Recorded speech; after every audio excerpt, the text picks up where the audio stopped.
ଡାକ୍ତର ପରା ମନା କରିଛନ୍ତି ଅଧିକା କଥା ଚିନ୍ତା ନ କରିବା ପାଇଁ। କାହିଁକି ଆପଣ ବିଛଣାରୁ ଉଠି ଆସିଲେ କହିଲେ? ମୋର ଆଉ ବଞ୍ଚିବାକୁ ଲୋକ ନାହିଁ ବାପା। ମୁଁ ହଉଛି ଗୋଟେ ହତବାଦ ବାପା। ବାପା ଆରେ ଅଜୁସିନା ମୋର ସରି ସତେ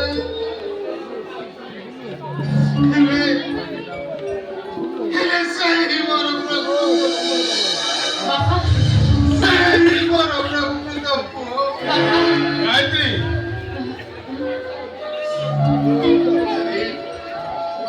এই ଯୋଉ ମନ୍ଦିରରେ ପୂଜା କରି କରି ହରିଆ ପୂର୍ଣ୍ଣକ ଆଜି ବୁଢା ହେଇଗଲା ଆପଣ କଣ ତାକୁ ଏଇ ଶାସ୍ତି ଦେଲେ? ବାପା ଆରେ ସନ୍ଧ ସକାଳେ ସନ୍ଧ୍ୟାବତୀ ଜାଣି ଯିଏ ନିତି ବ୍ୟତୀତ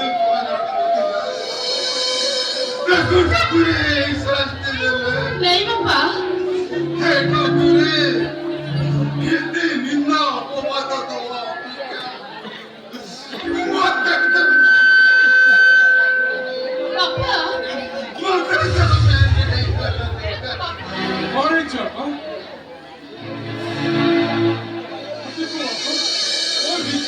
କଣ ଆଉ ହବ?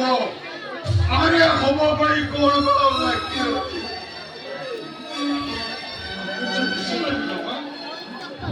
ବୁଝିଲୁ?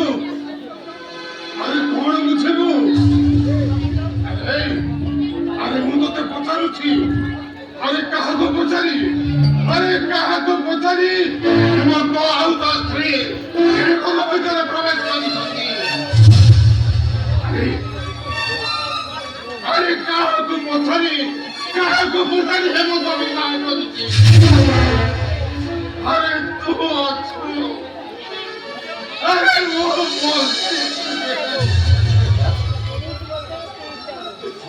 ଆରେ ମତେ ତୁମେ ଟିକେ ପଚାରି ପାରିବନି? କାହିଁକି ପଚାରିବ? ଆରେ କାହିଁକି ନା ମତେ ପଚାରିବ?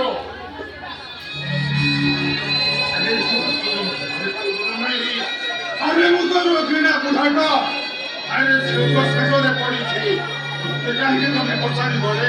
ଆରେ ତୁମ ମନ ଇଚ୍ଛା ତମେ ଯାହା କରିବା କଥା କର ମୁଁ କଣ କରିପାରିବି? ଏଇ ବାପା ସେମିତି ମନ ଭିତରେ କିନ୍ତୁ ରଖି ମୁଁ କିଛି ଥର ପାଇଁ କିଛି କରିବି କାହାରିକୁ ନ ଜଣେଇ ହେମନ୍ତ ବିବାହ କରି ସ୍ତ୍ରୀ ପିଲାକୁ ଧରି ଘର ସାମ୍ନାକୁ ଚାଲି ଆସିଲା। ମୁଁ ଯଦି ଅପ୍ରୀତିକର ଘଟଣା ସେ ଘର ଦୁଆର ପରେ କିଛି କରିଥାନ୍ତି ତାହେଲେ ଗାଁ ବାଲା ସାହି ପଡିଶା ମତେ କଣ କହିଥାନ୍ତି? ବାପା ସବୁ କଥାକୁ ଆଗରେ ରଖି ମୁଁ କିନ୍ତୁ ତାକୁ ଘର ଭିତରକୁ ଆସିବାକୁ ପ୍ରବେଶ କରିବାକୁ ବାଧ୍ୟ ହୋଇଛି। ବାପା ଏଇ ହାତରେ ପିଲାଟି ଦିନରୁ ହେମନ୍ତକୁ ମଣିଷ କରିଛି। ମୁଁ ତାକୁ ଘର ଭିତରକୁ ବନ୍ଦାପନା କରି ଆଣିବାକୁ ରାଜି ହେଇନଥିଲି, କିନ୍ତୁ କଥାଟା ମତେ ଅସୁନ୍ଦର ଲାଗିଲା, ଯୋଉଥିପାଇଁ ମୁଁ ଆପଣଙ୍କୁ ନ ବୁଝି ତାକୁ ବନ୍ଦାପନା କରି ଘର ଭିତରକୁ ନେଇ ଆସିଲି। ସେଥିପାଇଁ ଆପଣ ଆମକୁ କ୍ଷମା କରିଦିଅନ୍ତୁ ବାପା। କ୍ଷମା କରିଦିଅନ୍ତୁ କ୍ଷମା କରିଦିଅନ୍ତୁ ବାପା। ବାପା ଯାହା ଗାଳି ଦେବା କଥା ଆପଣ ଆମକୁ ଗାଳି ଦିଅନ୍ତୁ, ହେଲେ ହେମନ୍ତ ତା ସ୍ତ୍ରୀକୁ ଆପଣ କିଛି ବି କୁହନ୍ତୁନି ବାପା, କିଛି ବି କୁହନ୍ତୁନି। ବାପା ନୂଆ ବୋଉଟା ଶୁଣିଲେ ଅନେକ ମନ ଦୁଃଖ କରିବ। କେତେ ବଡ ଘରର ଝିଅ ସେ।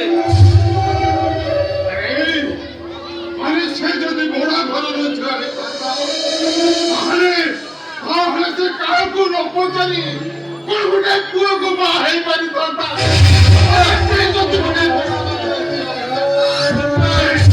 ଏମିତି ଅଭିନେତା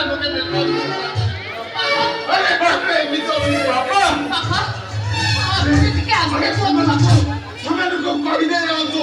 ଆରେ ସେମାନଙ୍କୁ କହିଦେ ମୁଁ ଆଉ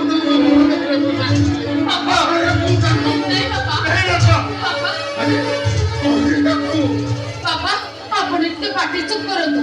ହେମନ୍ତର ସ୍ତ୍ରୀ ଘର ଭିତରେ ଅଛି, ସେ ଯଦି ଏକଥା ଶୁଣିବ ତାହେଲେ କଥାଟା ଭାରି ଖରାପ ହେଇଯିବ। ତାପରେ ସେ କେତେ ବଡ ଘରର ଝିଅ, ସେ ଆମର ଏଇ ଝାଟି ମାଟି କୁଡ଼ିଆରେ ସେ ଚଳିବ ତ? ଆରେ ଏତେ ବଡ ଘରର ଝିଅ ସେ, ଆରେ ଏତେ ବଡ ଘରର ଝିଅ ହେମନ୍ତ ବୋଲି ମୁଁ କଣ ମୋ ସଂସ୍କାର ଗୋଟେ କରିଦେବି